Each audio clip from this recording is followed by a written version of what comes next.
Yo, and welcome back to another episode of Willis Talk. Check this one out. It's another Camaro. Be precise, a 1969 Chevy Camaro.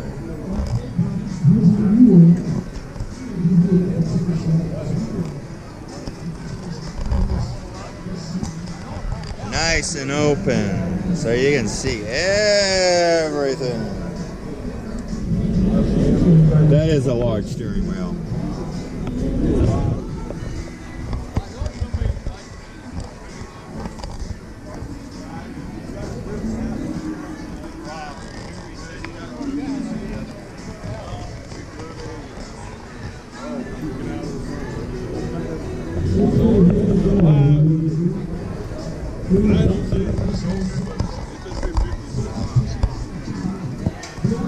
He's got a 400. Well, he got a lot of choices now. No, he's got a 400. I will say this so very often.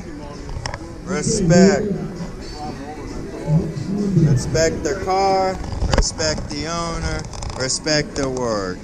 It takes a lot of hours and a lot of dedication.